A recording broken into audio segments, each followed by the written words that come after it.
Okay, well, welcome everyone. I'm Edwin Rutch, Director of the Center for Building a Culture of Empathy, and this is our Empathy Cafe on why is a culture of empathy important? We've been doing a series of empathy cafes looking at the different values of a culture of empathy, and we had values like openness, authenticity, mutuality, mutual empathy, etc. And we've been kind of exploring those. And we're now wanting to look at why a culture of empathy is important. And in our empathy circles, we try to sort of model a culture of empathy by everyone being heard and understood to their satisfaction. And we use the empathic listening or active listening process.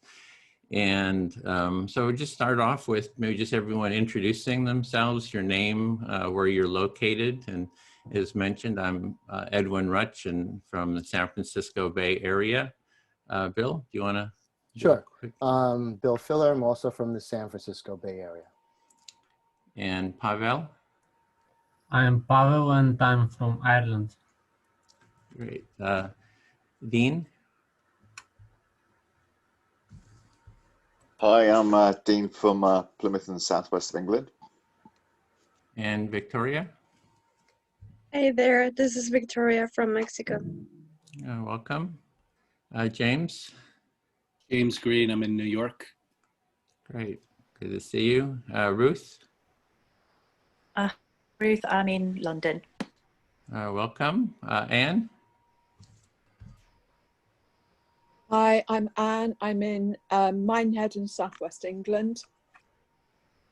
And Sarah? Hi, I'm Sarah. I'm in the San Francisco Bay Area. Okay, then let's see what else. I think that's pretty much described what we're talking about for our topic. So the topic again is what are our why is a culture of empathy important in general? We have empathy is not talked about in a cultural sense so much, and we're trying to really promote a culture, a more empathic culture, and we're just trying to articulate and explore why a culture of empathy is important. And in the empathy circle, you can talk about anything that's alive for you too. So you don't have to stay on topic. If there's something else going on for you at the moment, you're welcome to talk about that. And I think we're ready to go into our circles. So does everyone know how to take part? Victoria, I haven't seen you before. Are you familiar with the empathy circle process? Would you like a little primer on that? Yeah, I joined last week's circle with Bill. Mm-hmm. Oh, okay. Oh, great. So you're familiar with how the process works. Yes. Okay, great. Then let me just set the rooms up here and move to one. See, as we have. Okay, so we're going to go into, we got a chat here. Let me just check that. Just turning off video as it froze. Okay, Ruth. So we're going to go into the rooms. We have, we got right into it. So we're going to go till for an hour and 45 minutes, or about an hour and 40 minutes in the circles. So here we go into the rooms. Let me push the buttons and see you there. And I'll facilitate one and, Bill, you'll facilitate the other? Okay, sure, thanks.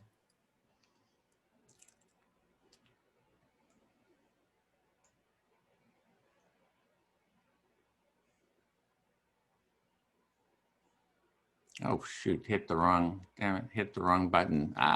Everybody's gonna come back in here. Darn it.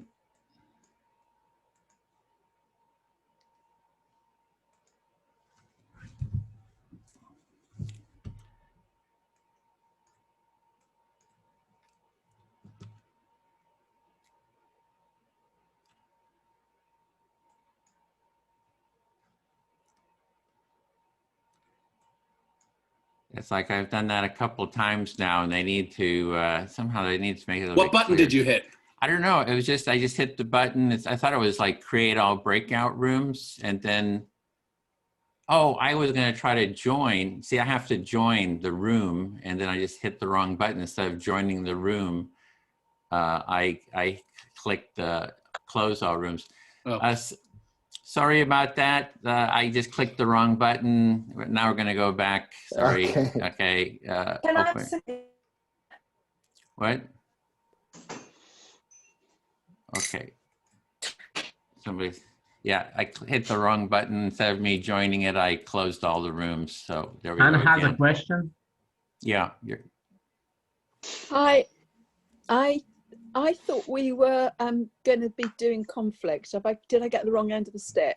You did. This was not, we weren't doing conflict. I thought you were doing a regular one on conflict. No? No, we're doing it on the values. Why are the values of a culture of empathy important? Okay. Okay, well, I guess we're here. This is, Oh, is this the room? I guess, it's kind of acting a little weird. No, it's not the room. It's not the room, no. You have to, gotta join it, yeah. Okay, Zoom is acting a little bit weird, sorry. Okay, well, we can get started. Can someone keep time? Give us 5-minute turns. I will keep time. You are keeping time, Gene? We can both keep time. I will be showing, this is my time symbol rather than the phone. Thing is, yeah, okay, in terms of someone who's on, Dean, are you on a cell phone? I'm just wondering, are you able to see everyone in a cell phone? Because if somebody holds up a clock, I think No, on a tablet, you can't see everyone. Okay. But that's why I usually use a bleeper, because you can actually hear a bleeping noise. Okay, great. So who would like to start? It's about the why of a culture of empathy. And if you're into conflict, and you can bring up the conflict topic. We have James here. You have an empathy buddy here in James. So you're in good hands here if you want conflict. We're not afraid of conflict escalation. Bring it, Anne. So who's starting then? Maybe Anne, because you've been the quietest. Who do you want to be your? No, How dare you push Anne's boat out? I'll start. Oh no, I'm not listening this time, James. Pavel, please. I will talk to Anne. Oh, thank you, James. I'll Um, put the clock on.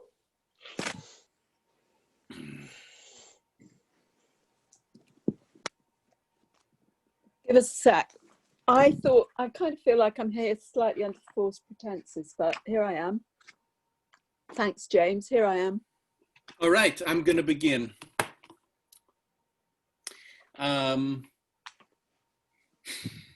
You want conflict. Here's some conflict. I don't care why you're here, because I'm speaking. And I am glad you're here. I'll just assume that you're here for the same reasons I am until I find out otherwise.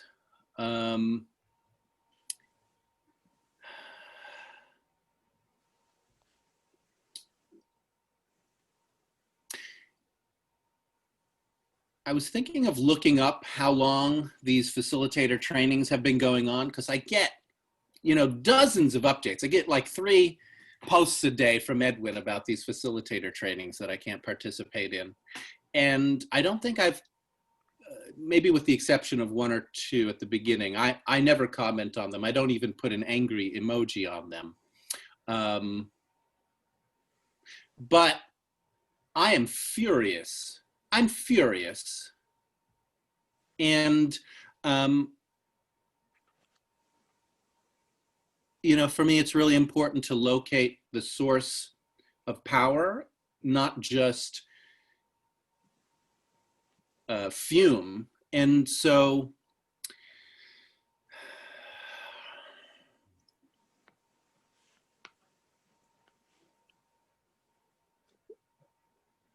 I think Anne wants to reflect.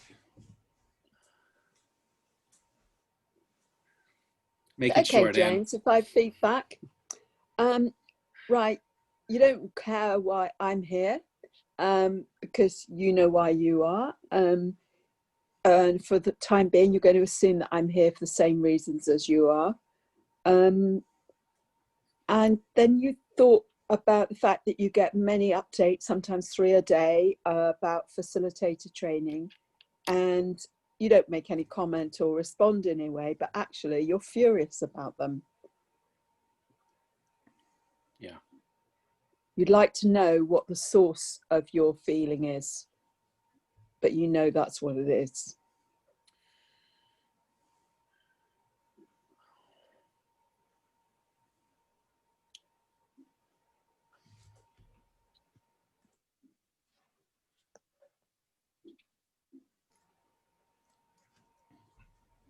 When I'm engaging in power structures, I'd like to have a lot of clarity about those power structures. And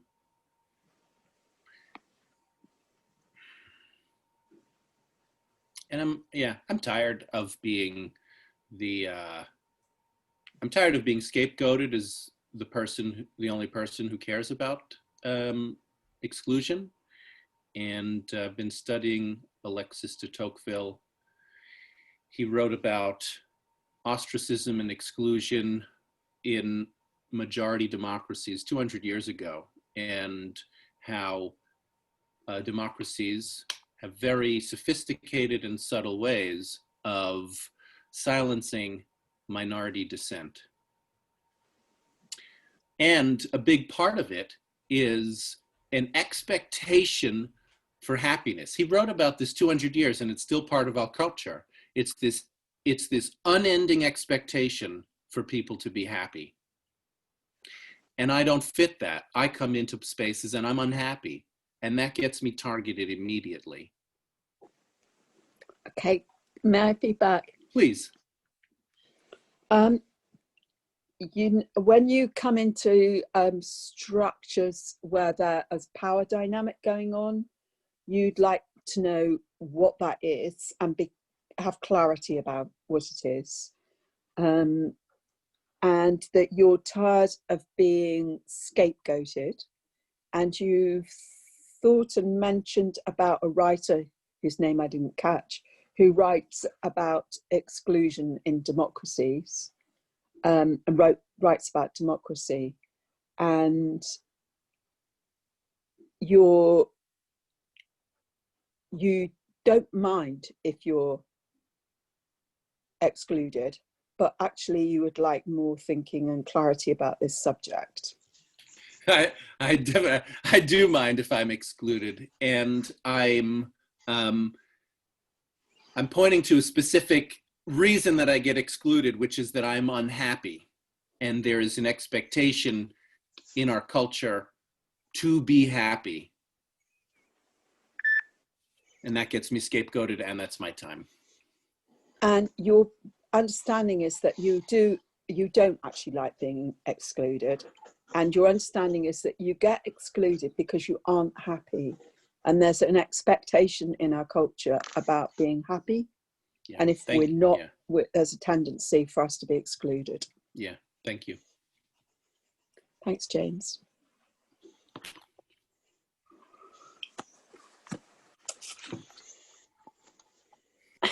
Okay. Edwin, would you listen to me, please? Yep, listening. Thank you. I was quite excited when I saw a while ago, and I can't remember exactly where it was, that there was going to be a series dealing of empathy cafes, circles on Friday evenings on conflict. So I enthusiastically put them in my calendar as a repeating event, and was glad that they were on for a while. But I'm quite sad that they're not. This is the first time I've been able to come at this time since I saw they were on. So I wonder how I've got how that's happened. Yeah, you'd seen that there was a conflict empathy cafe, and this is the first time you could come to it, and you're just trying to figure out, like, how did you misunderstand that? And it sounds like you're really excited about taking part in a conflict topic. Yeah, the topic of conflict, not actually having a conflict, but looking at it and the use of empathy circles to deal with conflict. So Yes. I'm kind of unresolved whether this is where I should be now. Yeah, I just don't know if you really want to be here now, because it's not really the topic you were interested in. And yeah, just like maybe you should like leave, because hey, there's no topic's not conflict. Let me go. I got other things to do. Yeah, I can't have imagined it. I can't have imagined it. Yeah, it's like you saw it somewhere. You don't think you just made it up. You just didn't imagine it. It wasn't like wishful thinking or something.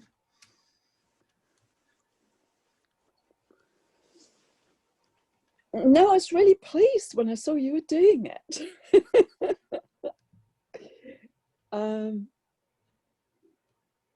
Bizarre. Yeah, it's really bizarre that you just thought you saw this. You were really happy that you thought that I was hosting this. And yeah. I've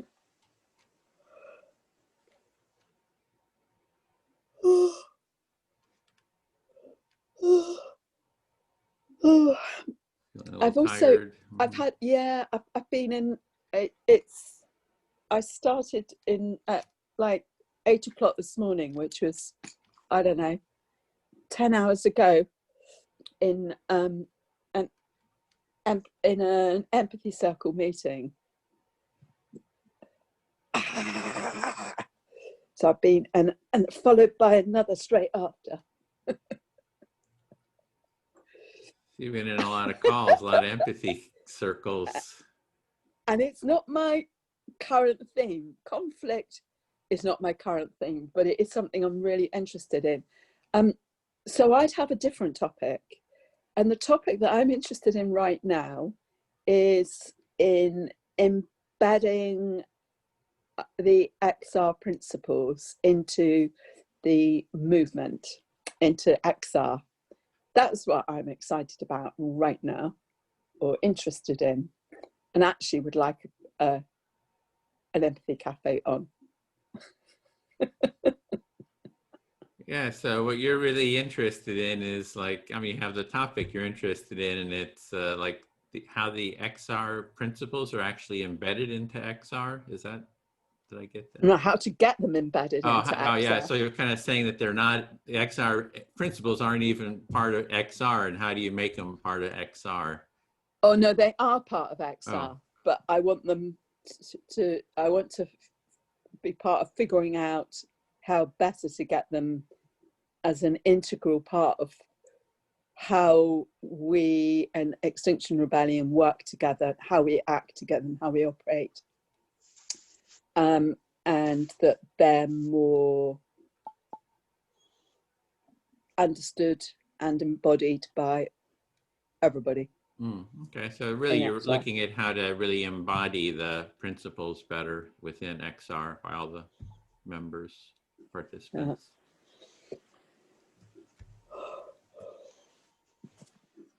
Thank you. Okay, you fully heard. Then I fully heard. Speak to Dean. I'm ready, Edward. Yeah, so what, yeah, just because I'm thinking about James, when James said, oh, he keeps saying the thing about the training. I thought, okay, I'll just create a special training with James. Just make him happy. Like, I thought, okay, who could we get? Because I'm not doing the trainings. I'm just kind of trying to set up the structure for it. So, everybody can, the facility, the trainers decide who's in the training. It's up to them. I can't police that. But if I do a training, James is welcome. So I thought, well, maybe I'll just set up a little training. We can have James and I don't know, maybe find a couple other people to take it. Yeah. So you're expressing your concern for James not being in part of the XR training, and you're saying that you are the facilitator of the structure, not the actual training sessions. So you don't actually have the power to include him unless you actually set up an independent training session, including James and hopefully a couple of other people. Yeah, and I think it's more symbolic because James is very capable of facilitating a training, and what you're going to learn in the training is, it's not like, hey, this is, life or death or something. It's like, it's more the principle, maybe it gives James something to rant and rave about and complain about, because there's really not that much he doesn't know, in the training. I hear you expressing the fact that James is very capable already. So actually going on the training is almost a superfluous thing, but you are prepared to give him something to actually then complain about by actually including him in the training. So yeah. And it's the other thing is I'm trying to develop the design team. So I want to develop this training MOOC, and I think it'd be great to have a team that James is on because he has a lot of insights about the structure of empathy, and I don't know if he's interested in forming a team. We try to get a group of 3 or 4 people to kind of work on developing the training. So I'm kind of curious if he'd be interested in that because he's very into structures. How do we set up a training structure, for the empathy circles and for building a culture of empathy? I hear you talking about, it'd be very interesting to actually have James's expertise as part of the online MOOC, because he has insights into ways that other people may not necessarily have. And I'm kind of wondering about James's anger kind of thing, because that's kind of what's upsetting people is his anger. And I mean, last time in the last circle, he said, well, I don't have anger. Then he said, well, maybe I do have anger. And then he said, well, I also do theater, so maybe I kind of overdo the anger. Maybe it's kind of like more dramatic, right? It's like as an actor, I got to kind of dramatize the anger a little bit. It's like, I'm kind of wondering, what's all this anger about? And to bring it back to our topic is, how does that kind of how does that address building a culture of empathy? How does that kind of help? And so I kind of wonder about that. So I'm hearing you talk about James, first of all, denying anger, then actually admitting to maybe anger, then actually saying maybe his anger is actually over portrayed because of his theatrical background. And I was interrupted then by my partner offering me a cup of tea, so I need some clarification on the last part. Sorry. Yeah, I don't even remember what I said. It's like, so so I just have some curiosity about it. Oh, it's because of that anger is what kind of upsets people, and they feel intimidated by it, and I had mentioned to James before, in terms of nonviolent action, a Kingian, the first you kind of have a problem with people, you invite them into a dialogue, say, hey, would you have a dialogue with me? Then you take some kind of actions, to bring people to the table, and then you end with a dialogue in terms of, and I think that's one of the principles of a culture of empathy is that we start with a dialogue, try to bring people into a dialogue, and then you take some kind of actions if they won't come to the table. Yeah. So we start off with this culture of empathy by actually bringing people into the circle, but having that in a non-violent way. And then if people won't actually come to the empathy circle, then you actually then seek alternative ways of communications. Yeah, I feel fully heard. Pavel. Yes, Dean. I'm listening. Pavel.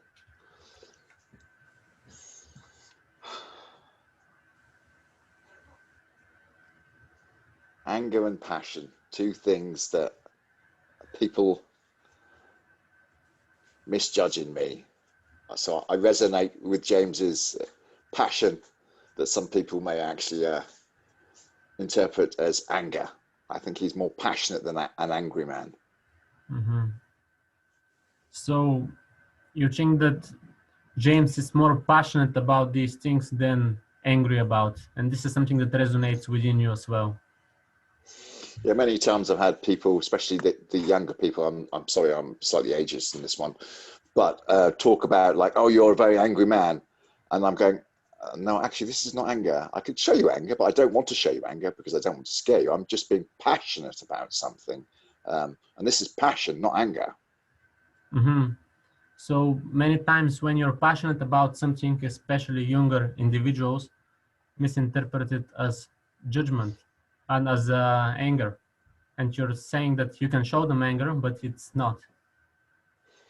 Yeah, because I'm sure they wouldn't want to see me angry. But when I'm passionate, I do become very enthusiastic and very,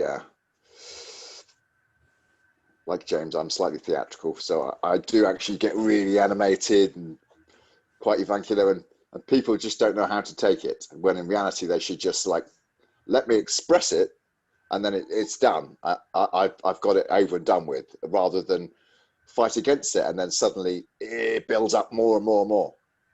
Mm-hmm.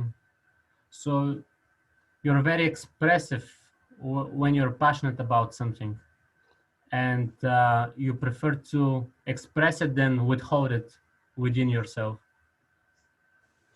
I have learned through my decades that if I try and hold something for too long, it tends to eat me up inside, which then is bad for everyone else around me.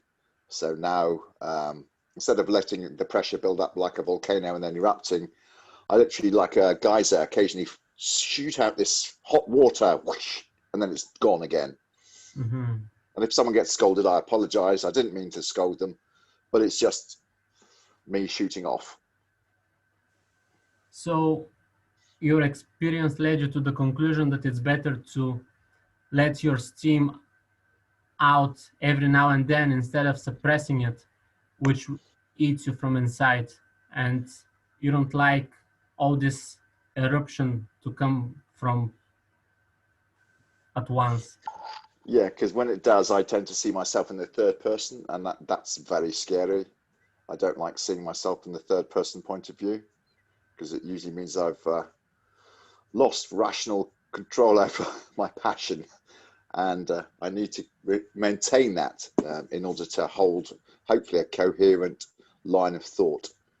Otherwise, it just goes crazy. So when you let it all out at once, you see yourself from a third person. It's like it's not you anymore. Yeah. So I've learned that, and if I want to try and keep a conversation going, it's best not to express too much too quickly. I've seen many a person's eyes rotate into the back of their head as I'm talking, going, "Oh my God, no, Dean's on one again." So I've learned to try and keep it short and sharp. So when you speak with somebody else, you try not to express too much, as people often, they seem that they lose interest or they get lost, and you kind of try to control that. Yeah, within myself, not within them, no, because if I'm not presenting a coherent line of thought, then it's my problem, not their problem. Mm-hmm. So you try to have self-control of keeping it straight to the point and being concise and not make it too confusing. Still, I fail miserably, but it's a work in progress, like it is in all of us. So. Mm-hmm. So it's something that you're trying, but you don't succeed every time, but you still try to do it. Yeah, thank you, Pavel. I feel fully heard. Thank you, Dean. So let's go back to James. James, would you listen to me, please? Yes, listening. Yes, so coming back to why is building a culture of empathy important? I listened to Bill Empathy Circle last week, and it was quite profound in my opinion. And they pinpointed how building a culture of empathy actually begins within the individual. And then as one begins to work on themselves and establish a good communication with himself, having empathy towards him in a sense, listening to his body, what it's trying to say, he would be able to manifest this into his family. Then having this influence on the family and transforming oneself, this will affect the community. And then from the community, it goes to the society, from the society to the country, and from the country to the world. And there's different levels. I'll pause so you Yeah. can reflect. So based on what you heard at Bill's Empathy Circle, you share this view of empathy, a culture of empathy beginning inside one individual as they begin to empathize, self-empathize, communicate with the parts inside of themselves. And then that begins to radiate outward in that person's relationships. Yes. And why is culture of empathy important? And then you can answer this question on these multiple levels. Why is building a culture of empathy important for oneself? Why is building a culture of empathy important for the family? Same question for the community, same question for the society, and then for the world at large. And it will have different answers in these different levels. So you're asking then the question of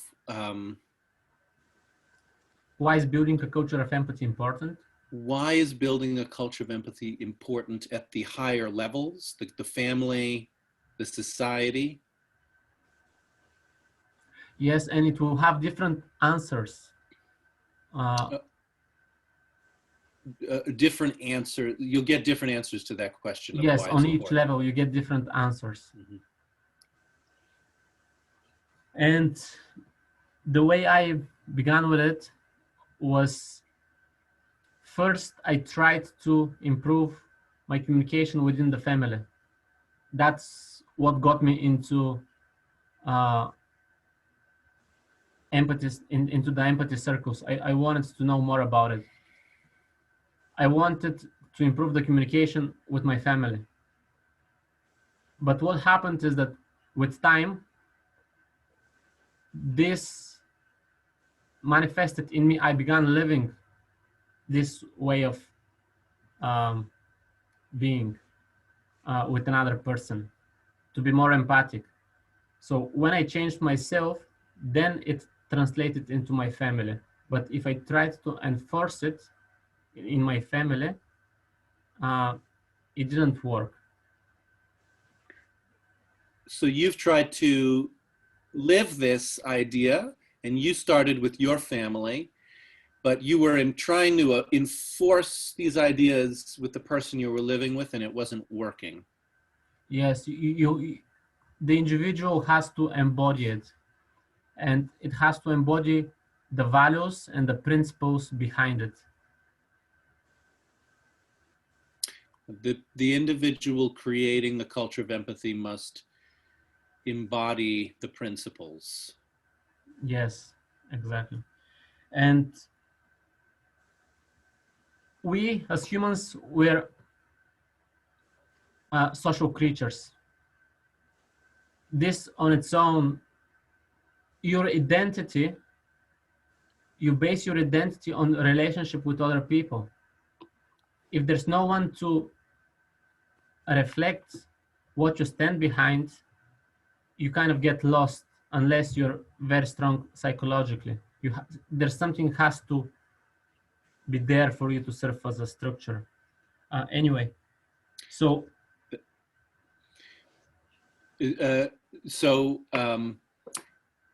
we are social creatures, and it's essential for there to be people who reflect what's going on for us in order for us to create our identity and place ourselves in relation to our life with other people. yes, can I make one last thought? So because we're social creatures, building a culture of empathy improves the communication within each and every one of us. And as it does that, we transform the whole society into more understanding and more compassionate society. Thank you. Okay, so building these skills and following these principles increases the ability to communicate and be the social creatures that we are. Yeah, thank you. Okay. I feel fully heard. Okay.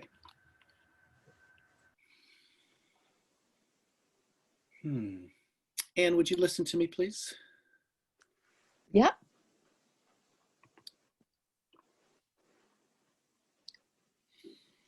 I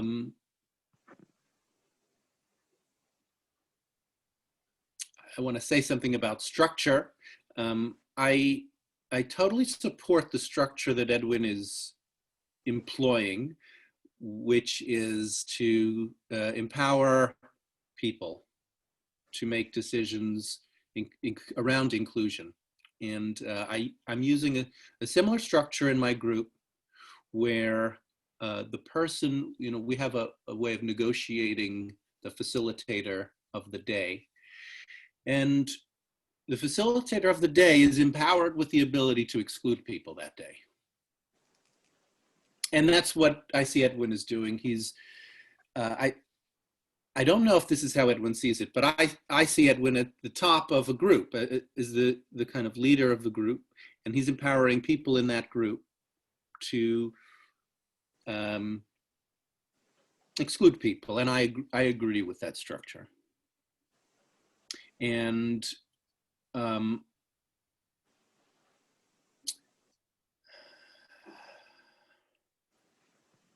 think it's helpful for myself to remember then that I'm actually, for me, it's more important to recognize that I'm in conflict with Edwin for upholding that structure than I am with the individuals who may be excluding me. And that's exactly what I do. When a leader of the day excludes someone, there's a tendency to blame that person. And I would rather the people in the group focus on me, because I'm the one actually who's at the most foundational level, allowing that exclusion to take place. James, I'll do my best. I think I lost some of your logic. So what I've heard is that you support Edwin and the structure that he has evolved, and that you to empower people and believe in empowering people. And in your groups, you have found a way to negotiate who the facilitator of the day will be. And that person, the facilitator, is empowered then to be able to exclude people. Yes. And you talked about the leadership and Edwin's leadership and your own. And you talked about agreeing with that structure. Yeah. Of having that structure, but at the same time you raised the fact that you're in conflict with Edwin for upholding that structure. So I am confused, and please correct or add in. Yeah.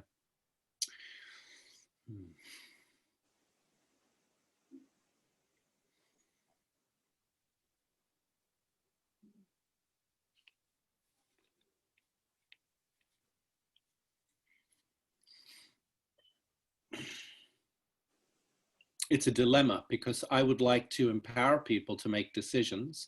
And when empowering people to make decisions, that necessitates that they may make decisions that I would not make. You're in a dilemma because you believe in empowering people to make decisions and you want to do that. However, when that people are empowered, they might well make decisions that you don't like. Yeah, and I'd rather be a part of an organization that actually delegates power to individuals to make decisions, even difficult decisions, because I think that that strengthens the organization to do the work that it needs to do. And that if there are disagreements about those decisions, that the people come together and talk about it and know who's really holding the power for making that decision, and have the discussion with them. So, and well, that's my time.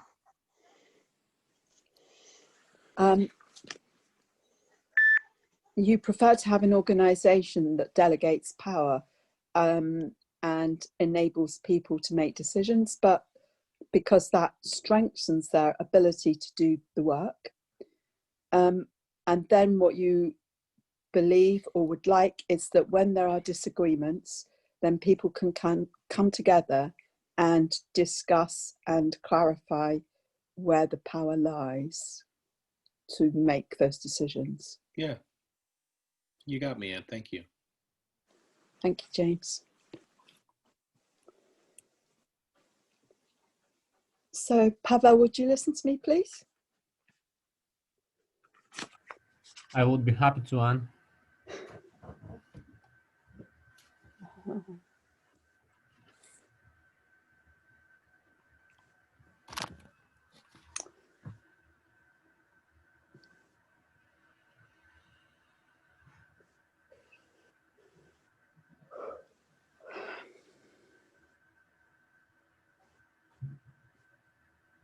I don't feel fully and wholly here in this circle. But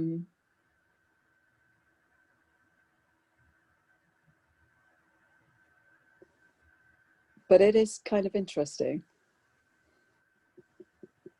I've contemplated leaving.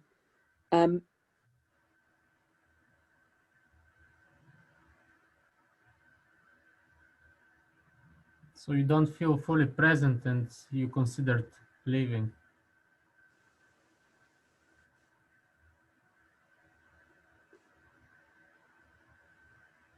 And I'm quite curious about it, really.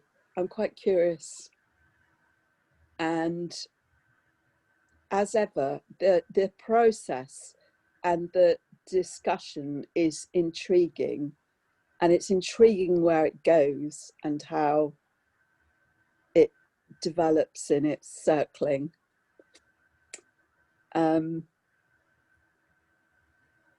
So I think I'm just going to enjoy it. Be here and enjoy it. So the topic really intrigued you and it evoked your curiosity, and now you think that you will stay and enjoy the discussion. Yeah.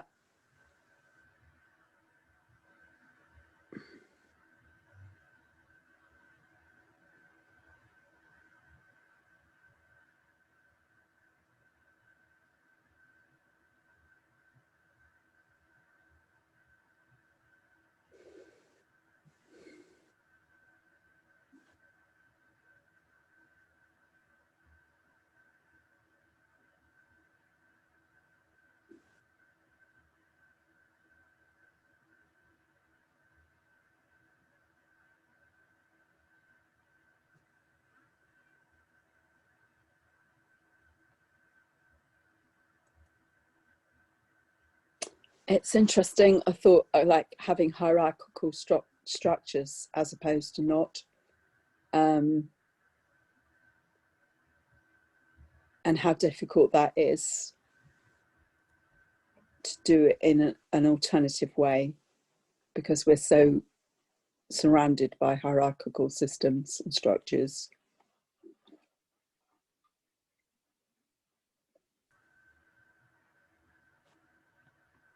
So you see how we are surrounded by these hierarchical structures, and you actually prefer to have a hierarchical structure than not having them. No, I don't prefer to. No.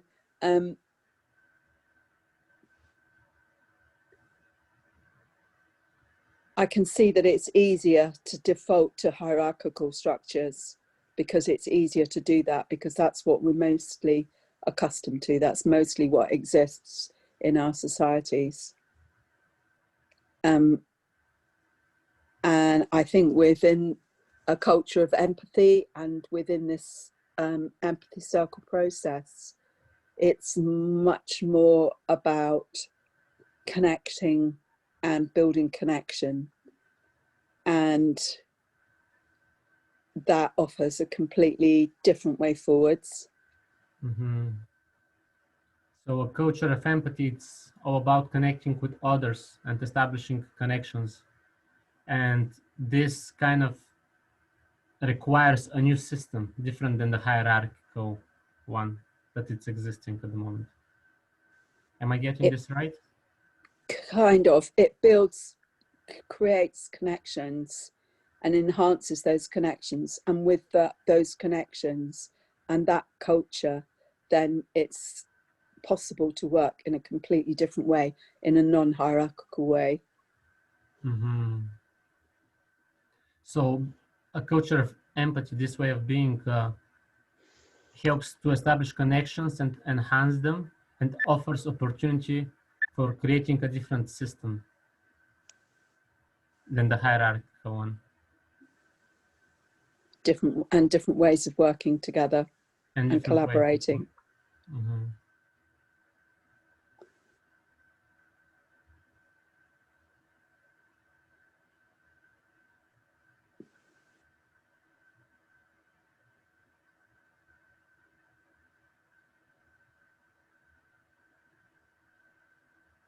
And I think that the respect is a really key component. Yeah, thank you, James. So you think that respect is not a key component? No, respect is a key component. Respect Yeah. is a key component. Okay, thank you. Thank you. I feel heard. Thank you, Anne. Edwin, would you listen to me, please? There we go. Yeah, listening. Yes, so when it comes to hierarchy, this is how it's always been since we exist on Earth. And it's built into our brain to submit or overpower. So you see hierarchy as just sort of a human condition to kind of submit to someone or try to overpower others. It's Yes. just, it's been that way through history. It's just part of, you know. And when you show that you hear someone, this part of the brain that it's connected to the hierarchical system calms down. So it's saying, this person is not trying to go over me, to get some control or to establish dominance.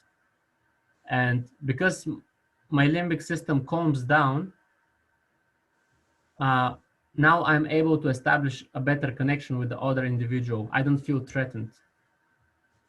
Mm-hmm. So by being heard, for example, what we're doing here, you're not being dominated, and you're feeling safer. You don't feel threatened, and your limbic system, you calm down, and there's a more of a connection created. Yes. And I'll quickly mention a few things. So James said empowering people to make decisions, and then they may make decisions that he may not agree with those decisions.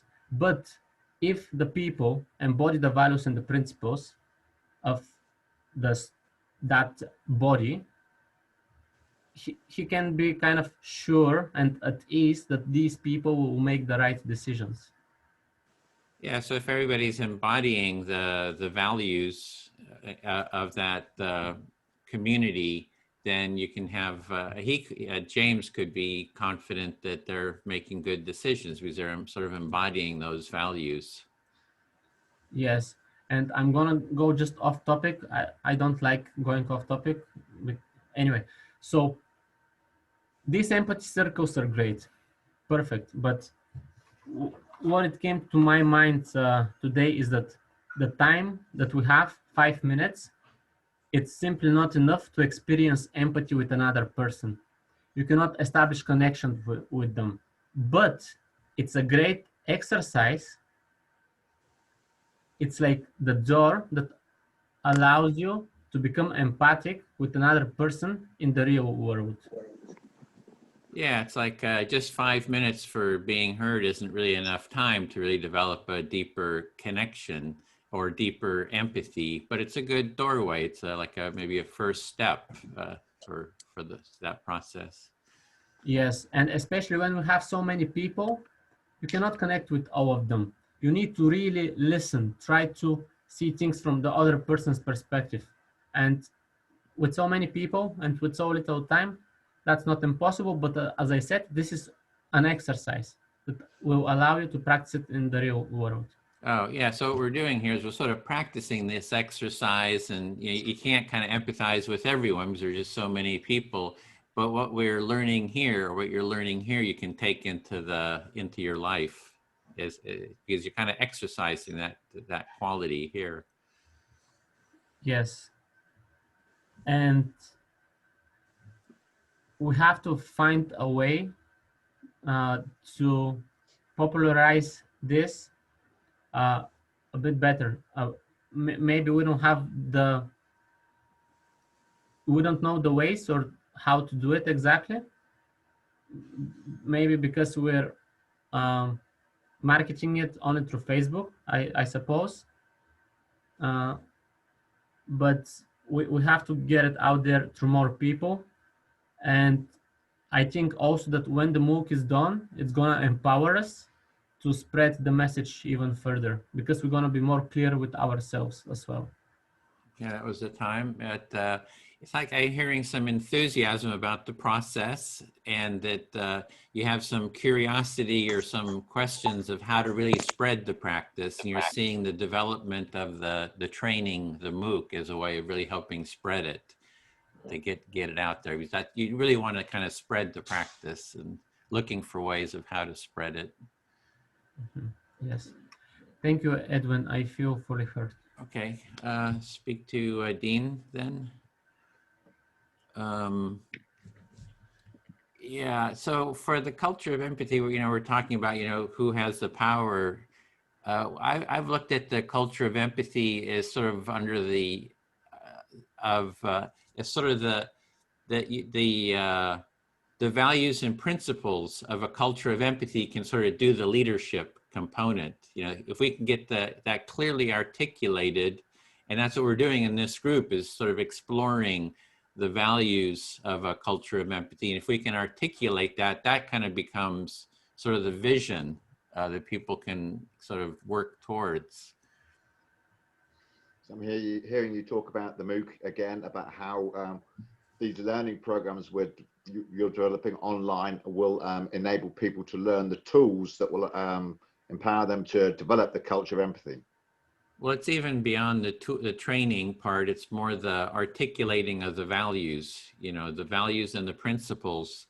And it's sort of like Extinction Rebellion uses the holacracy, organizational process, which is you kind of clearly articulate the values and the principles of what you're trying to work towards. And then everyone is sort of empowered to, if you value this, you just self-organize and work towards that vision. And that's what I see the culture of empathy is a container for holding that vision. And what we're doing here is sort of exploring, trying to articulate what that vision is. So I was, you weren't just referring about the training, you were referring about the principles and values of empathy as we're exploring in these empathy circles on Fridays. And you were talking about the fact that you want it to be like a holacracy, like it is in XR, whereby the principles and values are embedded, so therefore people can then use them as the tools to then go off and do their own actions. But in your case, it would be empathy actions rather than XR actions. Yeah, yeah. So that's been part of what I've been looking at. And there's something about the hierarchy too, that I don't want to say, oh, hierarchy is bad. Hierarchy is just another form, but can hierarchy serve, a culture of empathy? Can it be, can it contribute to building a more empathic society? And so I don't, I just don't want to these are all human capacities, and we don't want to denigrate the capacities. We want to sort of value the capacities and bring them into a culture and fostering a culture of empathy. And I liked what Pavel said, that, you can dominate. And I think that's what the culture of empathy is about, is giving everyone a voice, that you aren't dominated in this, you will be heard to your satisfaction. And it's kind of this first little building block.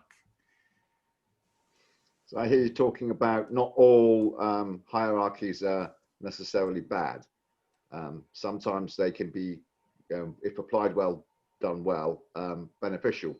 But you're then going on to say that the culture of empathy will not necessarily need, no, I need further clarification. Sorry, Edwin, I've lost it. Yeah, I guess the one part was just, I didn't want to denigrate hierarchy, that, hierarchy can be, useful. It's a useful tool, especially in an emergency. Like in an emergency, you don't have a lot of time to dialogue about things. It's good to have a hierarchy. You kind of, if you're dealing with a fire or, the military, that's why they have a hierarchy, because you're dealing with stressful situations. But then when the conflict, the issue is passed, then you can go into an empathic space and you develop trust in the leaders or what have you. So I just didn't want to flat out, dismiss hierarchy. Kind of say, hierarchy is bad. We can't have any hierarchy. So I hear you talking about the fact that hierarchy has its time and its place, especially in an emergency. And if done well, it can be beneficial, but empathy doesn't necessarily need a hierarchy to be embedded in the culture around it. Well, we can have the vision and the values that of a culture of empathy, and be working towards those. So we can have a vision and a value of empathy and be working towards those. Yeah, sounds like my time. So I had more, have more. I feel heard. Those 5 minutes are just so tight. James, will you? Listening. Thank you, James.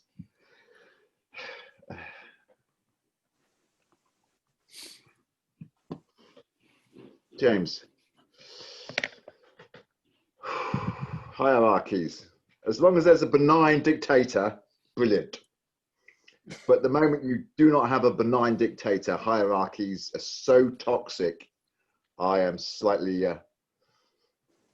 fearful of the hierarchies, and to believe that it's an intrinsic part of our DNA as a human, I do not find that a comforting thing. Benign dictators are great. As soon as they're not benign, it all goes to hell, and you're not comforted by the idea that it is embedded in our DNA. Yeah, I think we've been sold a Mickey, sold a lie that it is ingrained into our DNA. I think before we developed agriculture, I don't think when there was less of us on the planet and there was space, we didn't have to have hierarchies. We just moved. But once resources became limited, then the hierarchical or the might is right forcefulness came into play. Agriculture necessitated the creation of hierarchy, but before that, when we moved around, we were able to relate without it. Yeah, well put. So therefore, to say that we need hierarchies is literally just the hoarding mentality that is our toxic system at the moment. Okay, to say that we need hierarchies is the same. It comes from our hoarding mentality, and it's toxic. It's a toxic idea and ideology. Yeah, because the moment one person holds something to themselves, it creates avarice in the next person, and this creates this wave of anonymity towards each other. Whereas if we go back to the old ways, in other words, I need something, therefore I'll take it, rather than I've got something, I'm not going to share it with you, then things would be a far better way of actually living. Because in the ancient, well, I'm sorry, not in the ancient, in the, like say in the Eskimos, they don't have a concept of ownership. It's just everyone's.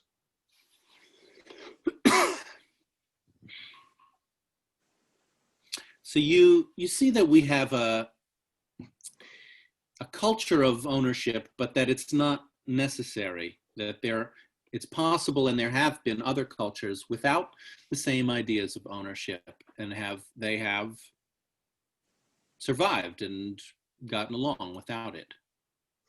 Yeah, it's only when a hoarding culture comes along and says, I'm having that resource, you can't have it anymore, that the other culture gets pushed out the way. So it's the idea of property itself that is creating conflict and lack from one group to the next. Yeah, economics, the biggest fallacy that we've ever been sold, even more of a lie than the hierarchy as far as I'm concerned. So the moment we can move away from that and move towards this culture of empathic sharing, not just of our time, but of our energy and our resources, then we can't be any worse off than we were beforehand, surely.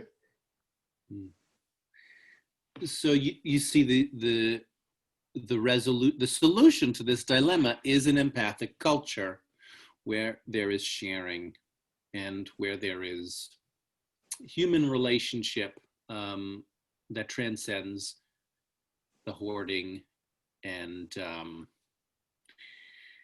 the power imbalance between people. It's been called many things. Utopia is one of the most abused words of all. But yeah, I suppose I'm a utopian. I think that we can be better than we are. But some would say it's just wishful thinking. You think we can be better than we are, and that there are different ways, names for that. Utopia, in other words, but yeah, but these names have been abused, so therefore they've been devalued by being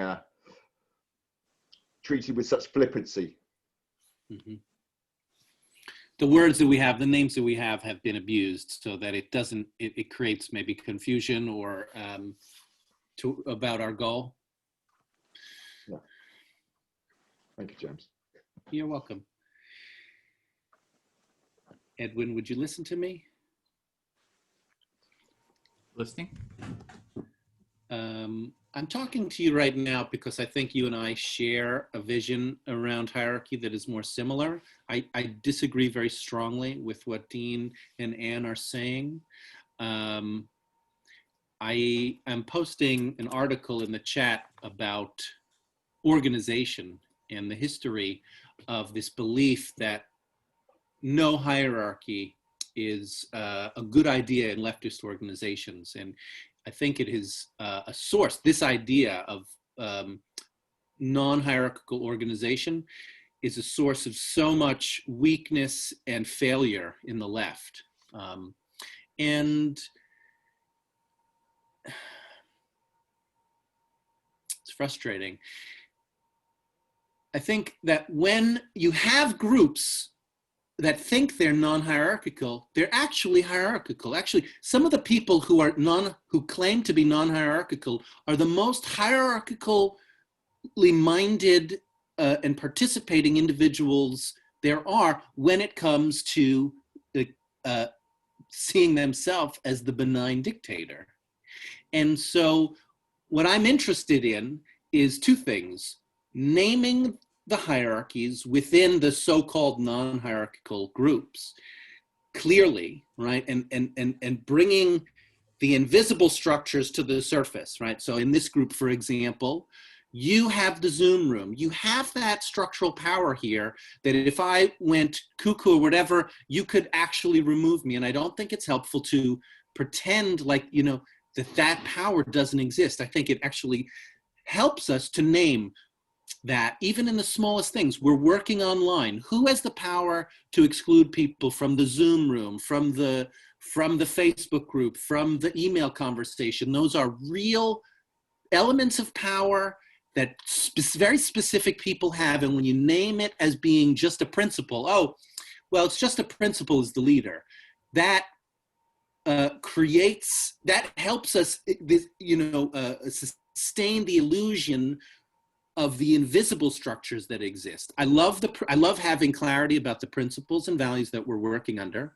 And when push comes to shove, the actual power elements also play a role. Okay, so I'm hearing some real maybe frustration with especially with the political left that says, you know, we want to get rid of hierarchy. There's no hierarchy here. And it sounds like you maybe from experience have seen there is a lot of hierarchy there. It's just being denied, and you want to bring sort of clarity and name the hierarchy that you see that's there. And Yeah. some of those people who say there's no hierarchy, the most hierarchical and most authoritarian. Yeah. And maybe feeling some real frustration about that. It's also a fantasy. I mean, it's a fiction. Historically, the strongest left movements and left organizations have been hierarchical. I consider myself an anarcho-syndicalist, and anarcho-syndicalism has very structured ways of decision-making and organization.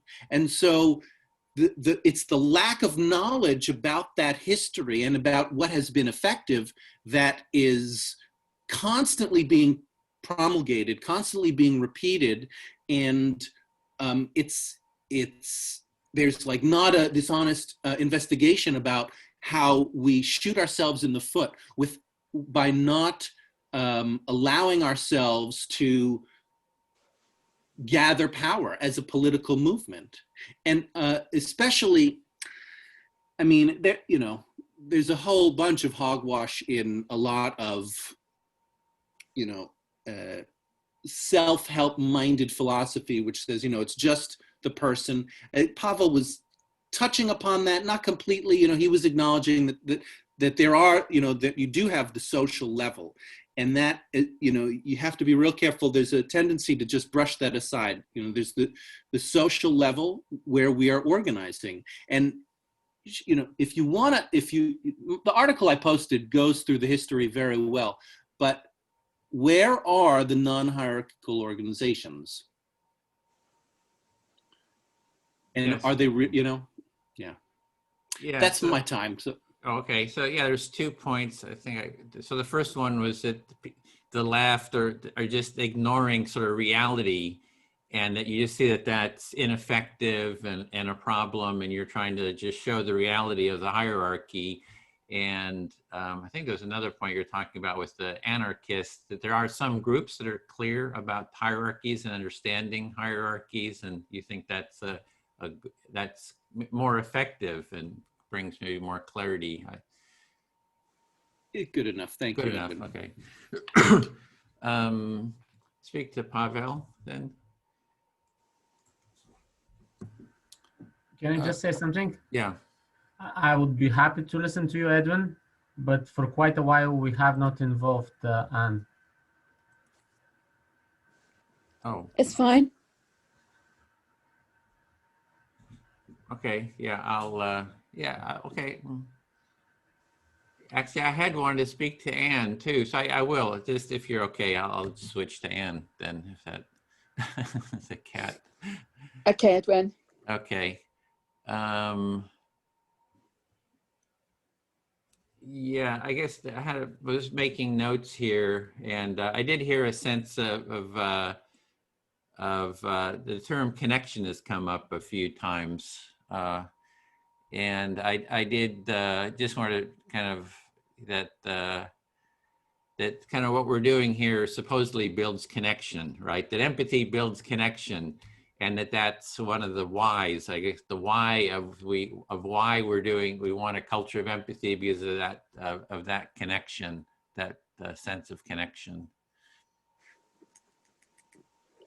I hear you talking about the fact that it's one of the reasons why we're doing this is to build connection, and the culture of empathy enables that to happen. And in some ways, that's the purpose of this work, is to connect us. Well, it was more, that's what I was hearing, if people that's were what you were mentioning. hearing. Yeah. And I would agree that it's like, it is connection. And it's like, why do we want connection? It's like, why do we want a culture of empathy? Well, we like connection. Well, why do we want connection? And I really like a comment by Carl Rogers. He talks about empathy, kind of the why of empathy. He says, because it feels damn good. I think it kind of comes down to is sort of the why of why we do these different things. Is the why feels damn good.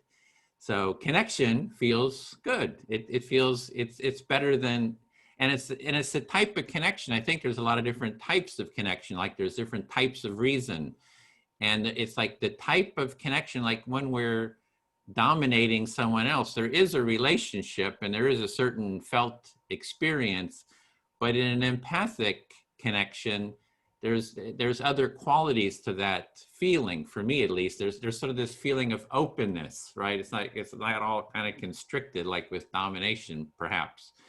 So it's a certain quality of connection. So maybe we need to, describe that. And I've seen Pavel shake his head, so maybe it's resonating with him.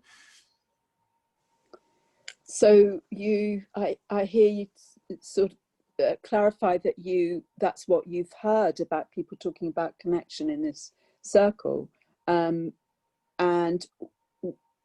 you refer to Carl Rogers saying something about why empathy. Well, because it feels damn good.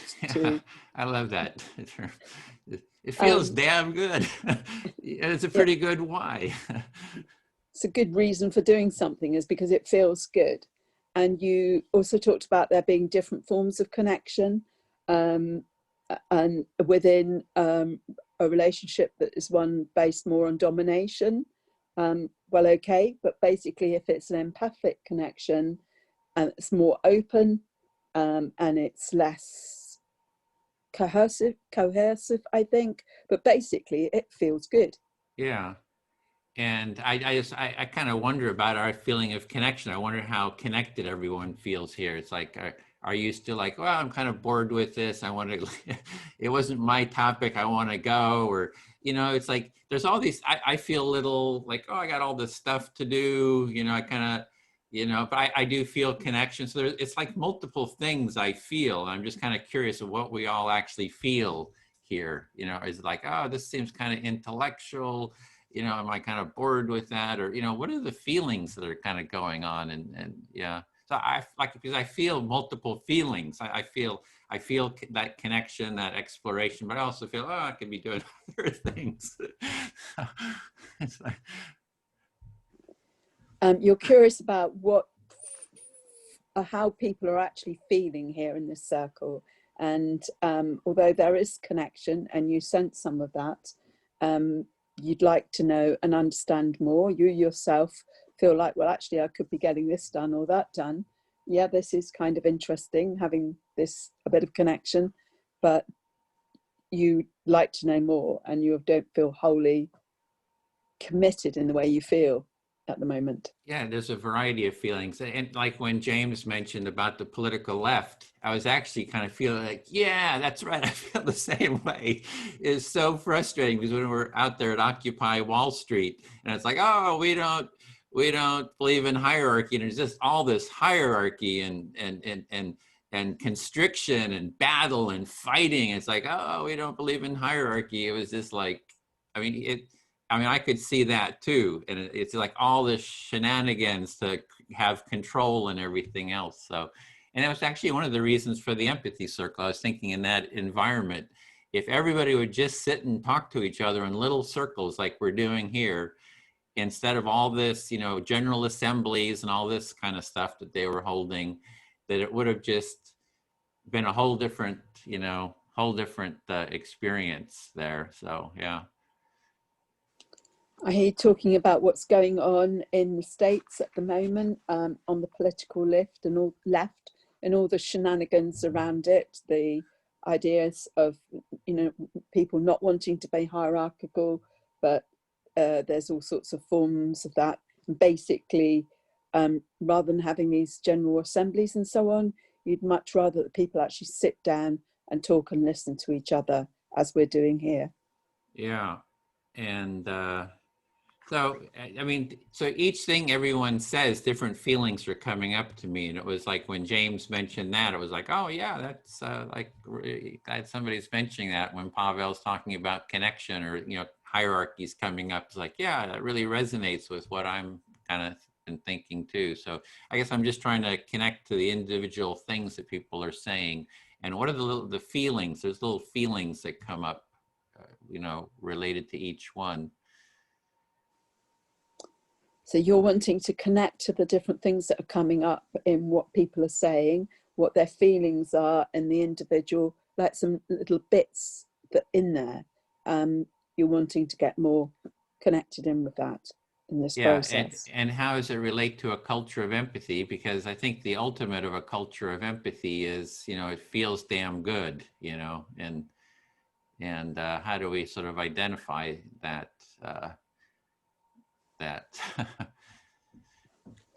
So a culture of empathy basically feels damn good, but how do we actually identify that? What are the values in there? How do we get to that? Yeah, what are the experiences and sort of naming those feelings? Because I have, I sense those qualities, but I also feel sort of a heaviness, like there's all this work to be done. So, I also feel that sort of, I think that was my time. So, and I'll just end with, it'd be great to do like an 8-hour empathy cafe. Maybe we should do that sometime where there's no time limit on how long you can talk. We just keep at this 8 hours.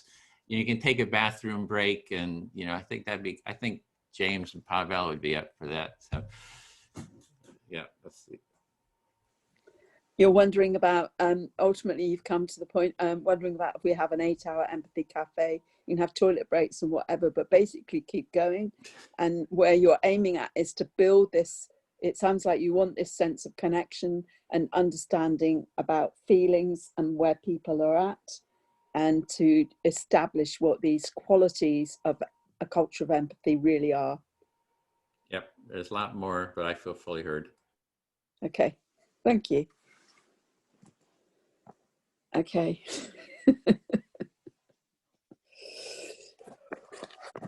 Oh, well, I do feel, following on, not exactly answering your question, but certainly I feel. Who would you like to talk to, Anne? Oh yeah, good point.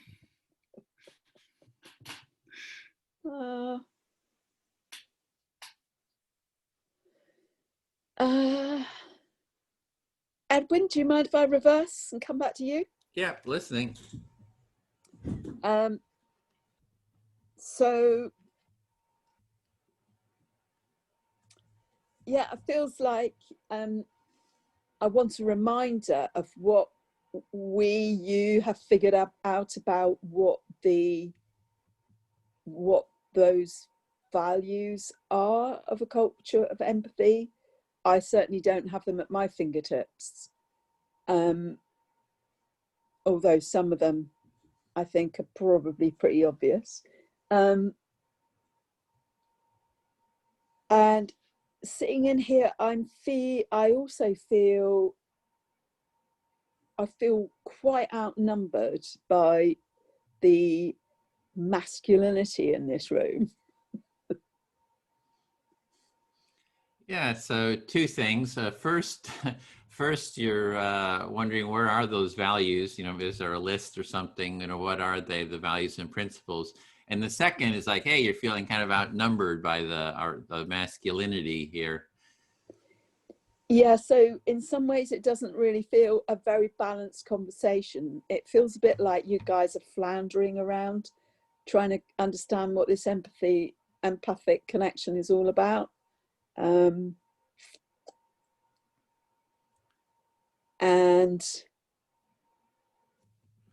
I think men have been really cruelly isolated from it. Yeah, you just feel like because it's very masculine here, we're sort of floundering about it. And so the males have been sort of detached historically from a culture of empathy. And cruelly separated. I think it's part of the oppression of men. They have been isolated from those feelings and those connections in a more extreme way than women have. Yeah, so there's like this oppression of men that men have been sort of isolated or disconnected from those feelings more than women have. So it kind of feels like in here in this circle for us to consider this, that it's not doing us any favors having a not very gender balanced discussion here. So it's just because it's not more gender balanced that it's not it's not too good here. It's not we're not doing us any favors. Yeah.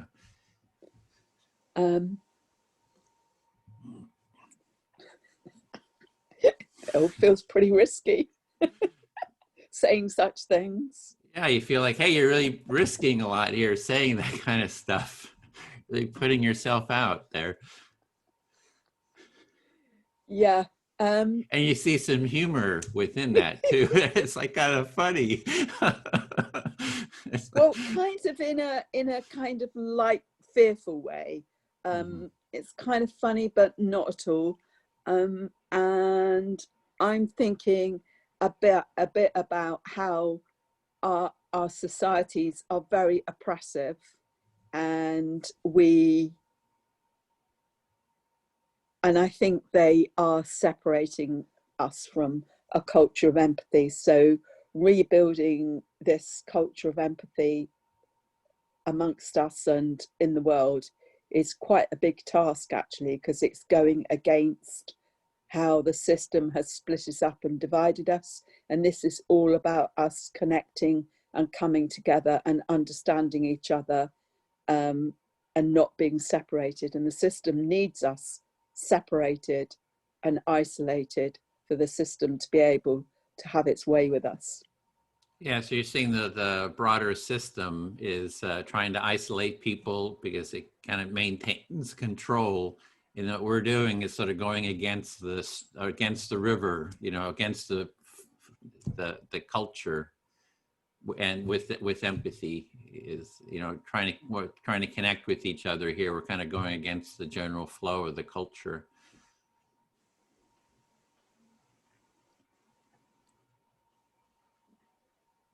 Maybe feeling some anger about that too, feeling angry about it, or.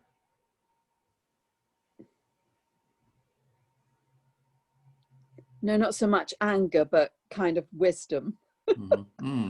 Just feeling wise. feeling like I've learned a lot. Things have clicked into place a lot in the last months. Thanks, James. So you just feel like you've learned a lot in the last couple of months and gotten some wisdom about things, about the culture. Yeah, in a few months, and things are clicking and making more sense. Thank you. I feel things are clicking together and making sense and getting some clarity. Thanks, Edwin. Okay. I feel fully heard. Pavel? Yes, Edwin, I'm listening. Yeah. Whew, oh, there is a page. I'll post that for Anne about the values and the principles that we've been kind of working on those, kind of here and there, ongoing. So I will post that.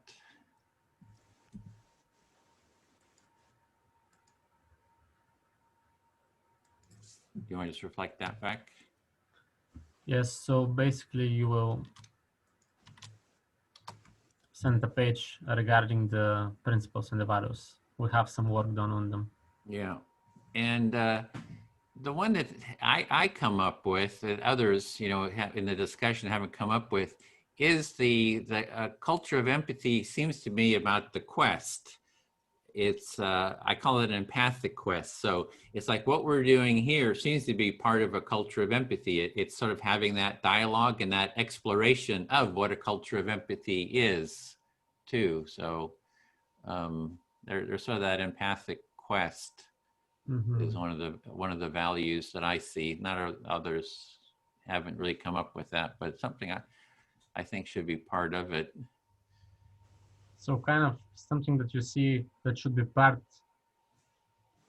of the values is this empathic quest to it. And at the moment we're on this empathic quest in this circle as well.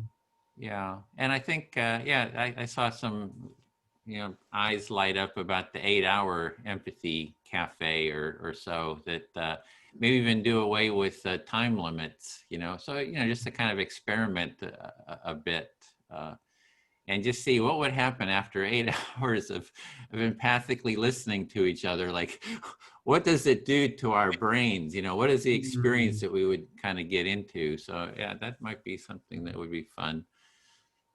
So you saw how some people were interested in this 8-hour empathy circle, and you're also wondering what effect this will have on our brain after such a long period of time of trying to be empathic.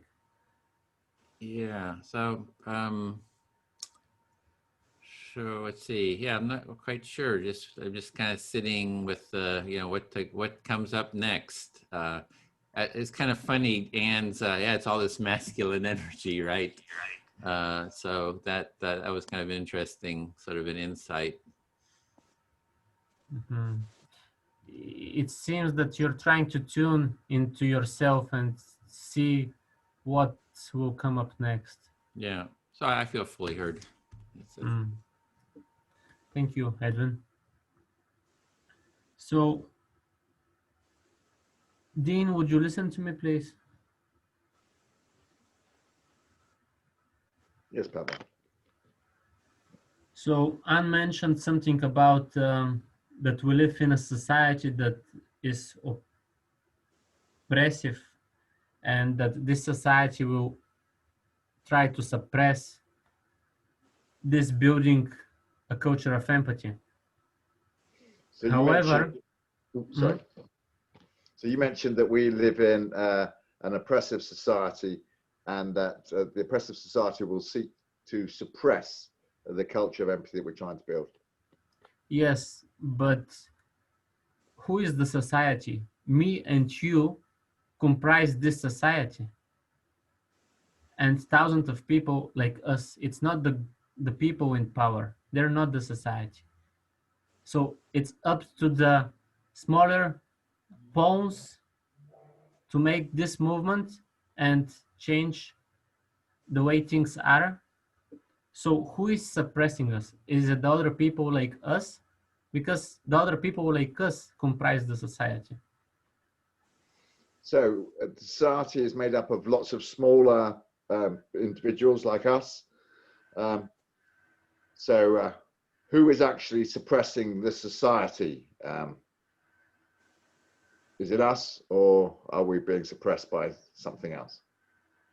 Yeah, kind of like if we live in a suppressive society or oppressive society, it means that we oppress each other, the ordinary people, because we are the society. So you're saying that because, sorry, I thought you were saying that because we are the society itself, we are actually oppressing ourselves and each other. Yes, so it comes to that shift in each other. Anyway, what I was going to say, yes, I didn't really understand, or maybe I think I didn't understood Anne what she spoke about the feminine and the masculine.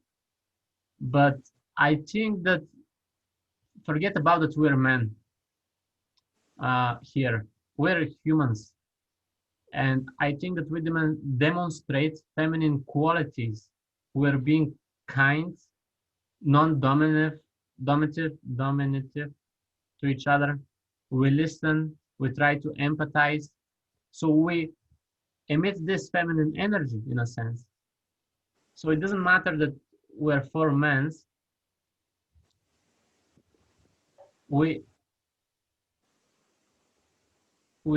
emit this feminine energy.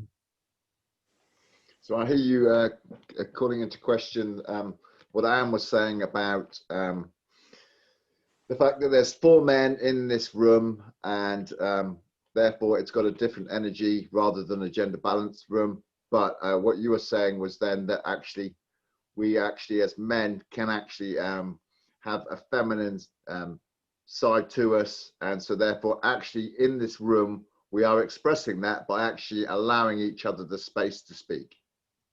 Yes, exactly.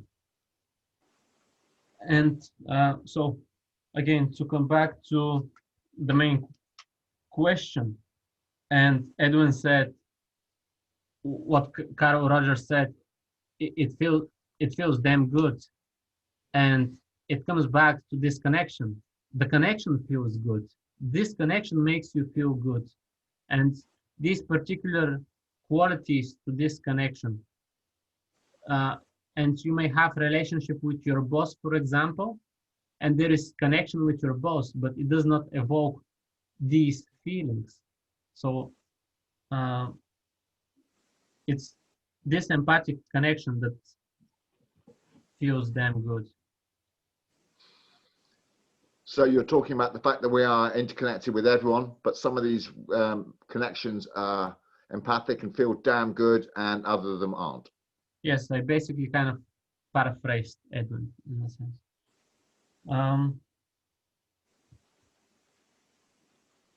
Yes, so it's all about connection, because through connection, then in order there to be understanding, you have to connect with the person.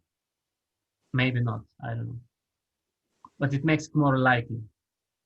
And understanding will lead to many other outcomes that are beneficial for everyone. So I became slightly confused when you were saying that. So I'll try again. I may need some clarification. But what I could understand there was that you were saying it's the understanding that builds the empathy, and without this understanding, there is no empathic connection. Well, basically, through empathy, the empathy leads to connection with each other. And this connection, it allows us to understand each other because we know where we are coming from. And then based on this understanding, it serves as the foundations on which many other things are built. So we need mutual understanding in order to form an empathic wider connection. Yes. Thank you, Dean. I feel fully heard. We have 3 timers on the go. I forgot to do the timing because I got cat bombed, so I fell back on James. So I'd like to talk to you, Anne. Anne, are you still here? Yeah, I am. Right, Anne. Dean. Yes, I unlike what Pavel's just said about the males not being suppressed. I know that as a younger man, I was given a swift cuff around the ear hole if I showed any feminine or any softness towards another human being. I was told that that's not the way we are, and that's not the way you should be. So We need to move beyond the programming that is instigated in us by our family. Of course. I hear you reflecting on your childhood, and that as a boy you were suppressed. If you displayed any softness or feminine qualities, it would have been a cuff around the ear in order to ensure that you knew that wasn't the way to be. And we need to move beyond this form of programming that we've experienced in our upbringings. Mm. And I'm going to now move on to what Pavel was saying about what controls us. Actually, it's the self-policing mechanism. We are taught to think in certain mind ways, and because of our herd mentality and our fear of standing out from the herd and being picked on, we actually stop ourselves from upstanding, as the term we use in XR. And you want really to respond to what Pavel had said about what controls us. And to you, you're focused at the moment on this self-policing function that we all have within ourselves, which is what is a key component of what gets in the way. And we have this herd kind of mentality where we don't want to stand out or appear different or separate from the rest, and that gives us a fear of standing up and speaking out. Or yeah, thank you, Anne. Yes, so the self-policing mechanism is basically propagated so that it then goes on through generation after generation. You must conform, you must comply, you must be part of what was the previous ideology. But I think it's about time we crack the mold and remade it in a new way. So we suppress our need to form hierarchies, because unless you have a benign dictator, a hierarchy is very toxic. so unless I'm starting at the end of it, unless we basically have a benign dictator, then hierarchy is toxic. And so we need to do things to crack that possibility from happening and to avoid this propagation that goes down through the generations of suppressive ways of being and self-policing that come from the way that we've been brought up, and it's been handed down through generations, that force us to conform and comply.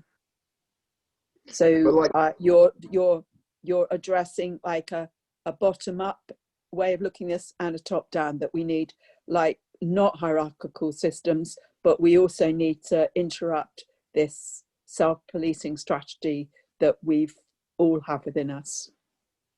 Yeah, like James, I like to know who's in control, but actually it's this need to know who's in control that's part of the problem rather than part of the solution. We need to innate control of our own innate need to be in control, whilst maintaining an eye on the fact that, are we being played or are we actually living? So you refer back to what Jane was saying about a desire and a need to know who's in control and understand that. And I sense a feeling of safety that can give. However, you're strongly questioning that because you see that as being part of the problem, and we need not to have that control and learn not to have it there. Is that right? Yeah, that means we must actually learn to trust, something we've been taught not to do, because that is a weakness within us and it can be abused. Thank you, James. Yeah, so we need to develop this ability to trust one another. It's something that's been abused, and we need to relearn it. Thank you, Anne. I think Yeah. fully have. Thank you.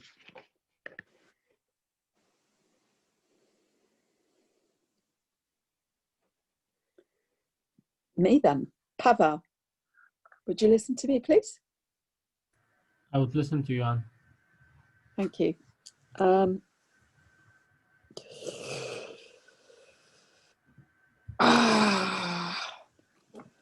The power of connection. Well, I thank Edwin. I honor you, Edwin, because I think that this work that you've been doing, that I've been able to benefit from and participate in, has enabled me to develop better and more easily develop connections with others. And some of them are actually quite deep and are turning out to be incredibly interesting and rewarding in what comes along with them. Mm-hmm. So you're very grateful towards Edwin for the work he has been doing, because it has allowed you to work on yourself and create and be able to connect with other people in a much deeper way. And you have connected with people in a deeper way because of what you've been practicing here. Yeah, and it went a little bit further. It is really interesting to see what then comes out of working together based on having those connections and deeper connections. Mm-hmm. So it's really interesting what comes out from these deeper connections. Yeah. And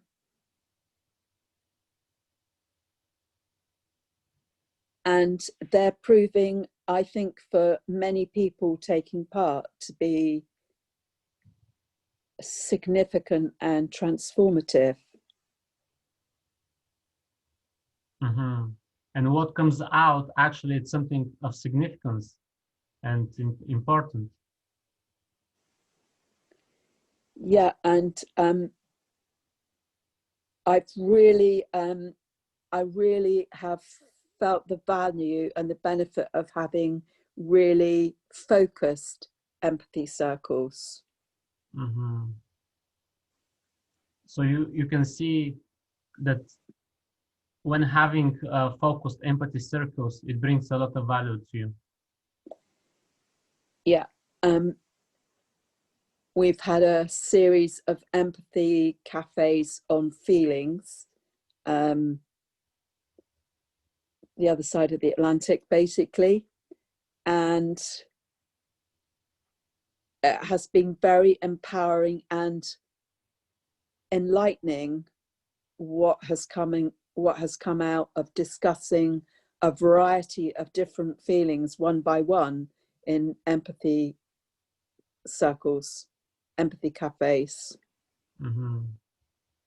So when you participated in these empathy circles, on which the main topic was feelings, you felt quite empowered and enlightened of what has come up when. Yeah, not only individually, but collectively for the people participating. Mm-hmm. And in fact, our last one was on feeling connected. And it was not so much on feeling, but it was based on rebels, Extinction Rebellion and rebels in action, and how to feel connected. Mm-hmm. So it wasn't only individually that you felt empowered and enlightened, but as a collective. And then there was this topic on connection with Extinction Rebellion, and I forgot the other one. I couldn't quite understand that part. I think you got it, Pavel. Thank you. How much time is there? Who's timing, please? About 2 minutes. So if you want to fill the 2 minutes, Um, then we go back to the full group. okay.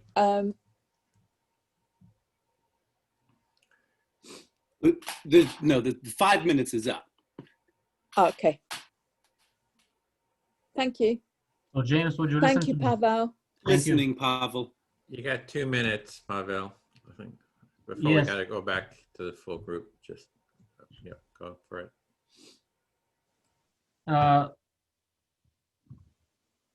I would like to thank everyone. Everyone brought a lot of valuable points, very interesting points that I personally feel that should have been explored more, but there's only so much that we can cover. We could have delved also much deeper into the main question, but anyway, and that's it. Thank you. I feel fully heard. You feel grateful for people here.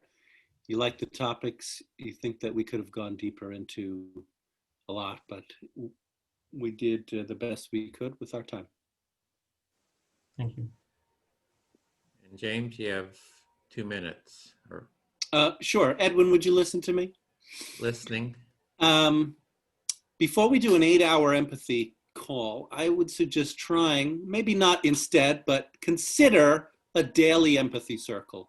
Because I've been doing a daily call for my group, the Joining Game, and that has been tremendous and has been definitely different than a weekly call. And it's not for the faint of heart. So and you're suggesting before we do like an 8-hour call to have like an ongoing daily call, and you've been doing it. It's been real. Sounds like a real good experience. Yeah.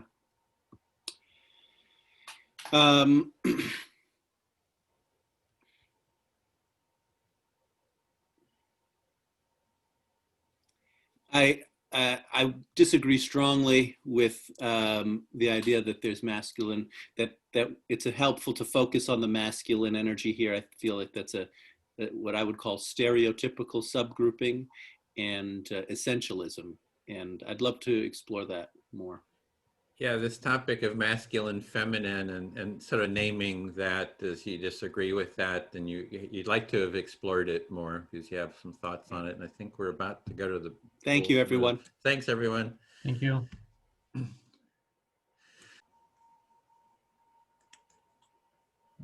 Okay, welcome back, everyone. So we just want to take a minute for each person, up to a minute, to just debrief how was that experience.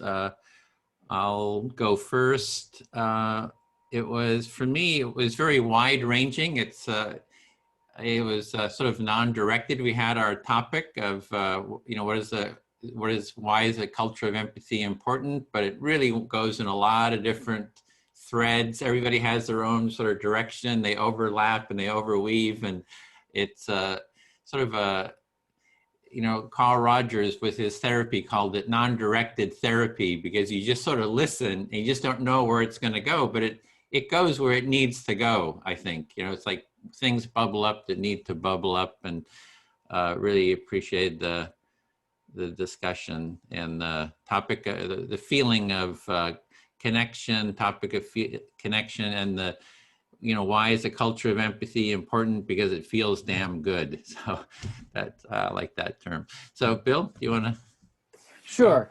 Well, we talked about, we also, of course, a wide, variety of experiences, but as I understood, we were talking about, how do we come together and form an effective community that can communicate effectively in order to deal with the real challenges that are, facing us, and to put together like distortions, distortions, political distortions and labeling and stuff, set that aside, refocus on our common humanity, and then effectively craft a plan where everybody's heard and everybody's taken care of.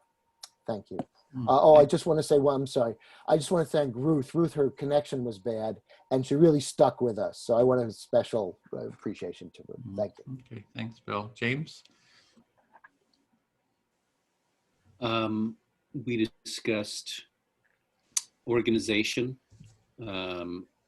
types of organization that are alienating or supportive, well, we had a pretty strong disagreement in the group around that, around hierarchy, and I think it's an interesting and important topic of what does it look like when we have a culture of empathy in the organizations that we are building, and can we ignore structure and still do what we want, or is it better to just name the actual structures that we have and the actual power dynamics that we have, which is what I believe.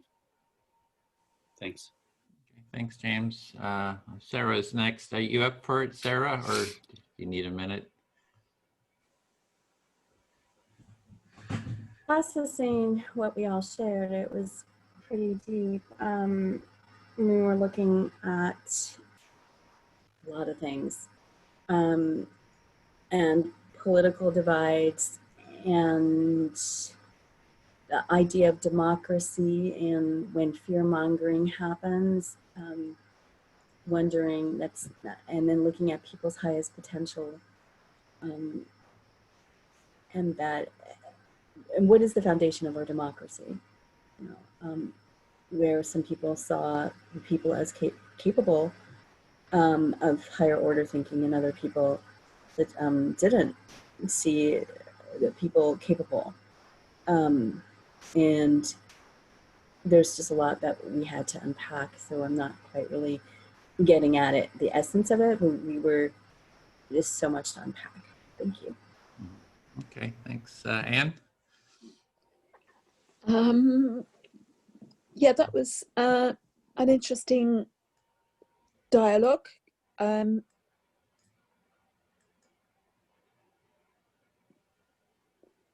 Talking about hierarchy and power and empathy and feminine qualities, and exploring some of that, beginning to explore that together. Thank you. Okay, thanks, Anne. Victoria? Yes, well, it was a nice discussion, and I personally was sharing one of the whys of the importance of this culture of empathy, and I was talking about how is it important to turn off our egos and to really listen to the others. I would really like others around me, family, friends, students, everyone, to feel valued and to feel appreciated when they're talking to me or when they're saying something important. Like that. Okay, thank you for that. Pavel? Yes, so something that also Sarah, I think, said. So empathy allows us to build connection with other people. Feeling that connection with other people feels damn good. And when we feel fully heard, we feel valued. So that's something that relates to what Sarah just said. Also, what's of importance is for every one of us to embody the values behind building a culture of empathy. This is how change can occur. If we don't embody the values and we're doing nothing. When it comes to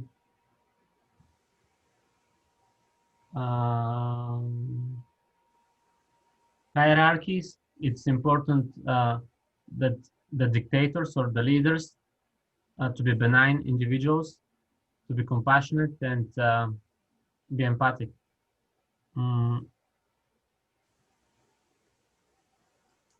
And it comes down to connection again, because we're social creatures, and the better the connections with those around us, the better our well-being would be. Thank you. Okay, thanks. Dean? Well, as is the way of these things, it ended too quickly. We didn't have anything finished at all. We only just started to get into something really interesting.